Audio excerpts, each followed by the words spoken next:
तो आप तो बड़े भाग्यशाली है कि आपको सही मार्ग, सही गुरु मिल गया। तो हम इसे कहते हैं कृपा। किसकी कृपा? किसी की नहीं, बस कृपा है। लेकिन साधक को समझाने के लिए हम कह देते हैं कि गुरु क्षेत्र की कृपा है। उन्होंने आप पे ही कृपा क्यों की? बाकी सब लोगों क्यों छोड़ दिया? क्योंकि आपने मांगा होगा। जो मांगता है उसे मिलता है। अब लोग फालतू की चीज़ें मांगते रहते, इसलिए उनको मिलता नहीं। जो ज्ञान मांगेगा, जो मुक्ति मांगेगा, जो मोक्ष मांगेगा, जो आनंद शांति मांगेगा, उसको ज़रूर मिल जाती है। उसको कहते हैं कृपा। तो जैसे अभी हमने बताया ना कि माया है, लेकिन उसको उसकी व्याख्या करने के लिए प्रक्रिया बना दी गई है कि ये प्रक्रिया होती है। ऐसे ही कृपा है। अब वो क्या है, कौन है, क्यों है, उसको उसकी व्याख्या करने के लिए गुरु क्षेत्र बना दिया गया है।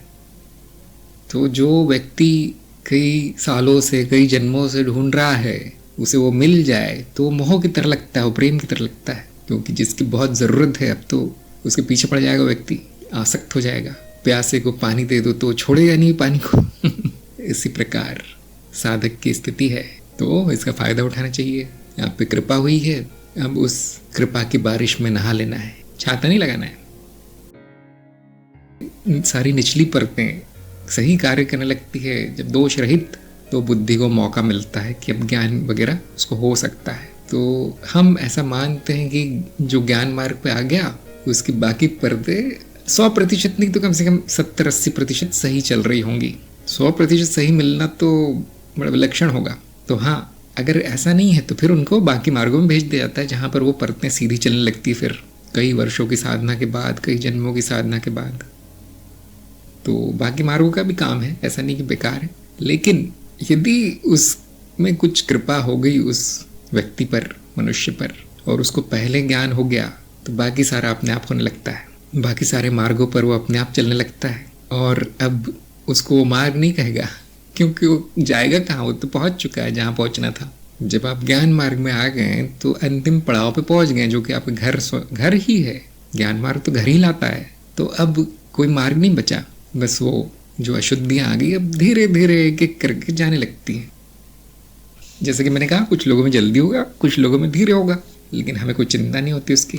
कैसा भी होता रहे, होकर रहेगा वो कृपा हो गई तो अब हो गई। जो समर्पित है वो उस कृपा का अच्छा उपयोग कर पाते हैं, जो जिसका मूल्य जान लेते हैं। जैसे मैंने कहा कि साक्षी भाव में रहने का सही तरीका क्या है, एकदम सटीक, उसका मूल्य जानिए आपने क्या क्या पाया है। फिर ये सब शुद्धि उद्धि आपका सिरदर्द नहीं रहेगा, वो अपने आप ही होगा। मैं तो ये घटनाएं रोज देखता हूँ, रोज लोगों की प्रगति हो रही है, यहाँ तक कि मेरी भी हो रही है, मेरी अर्थात इस जीव की। तो हम ऐसा उपमा के लिए बोल सकते हैं, कई मार्गों पे अपने आप चलना शुरू हो जाएंगे, किंतु वो मार्ग नहीं रहे। फिर जो मंजिल पर है वो कहीं नहीं जाता।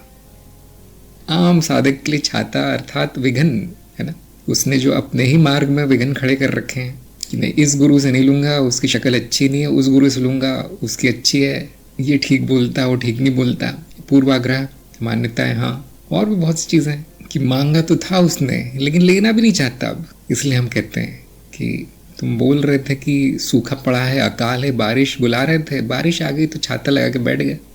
तो साधक ही बाधा है और साधक ही उसका उपाय है, और कहीं से नहीं आती वो बाधाएं। जैसे आप छाता खोल लेते हैं वैसे बंद भी कर सकते हैं। तो अंत में समर्पण, अगर वो कुछ ना करे, एक ही काम करे, समर्पित ही हो जाए तो बहुत है। फिर काम गुरु का है, फिर गुरु बताएगा ये करना, वो करना, ऐसा करना, वैसा करना।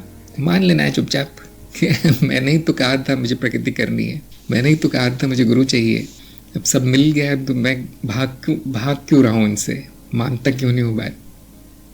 तो जिनमें समर्पण आ जाता है उनका, तो फिर उनकी सारी प्रगति कोई और करके देता है। जो कह रहा है कि मैं ही गुरु हूँ, मैं सब जानता हूँ, क्या करना है क्या नहीं, कौन सा मार्ग कौन सा नहीं, तो कई जन्मों तक करते रहेंगे। इसलिए गुरु का महत्व है। गुरु भी पहचान जाते हैं किस पे कृपा हो रही है, किस पे नहीं। तो जिस पे नहीं हो रही वो उस पे ध्यान नहीं देते। छोड़ दिया जाता है।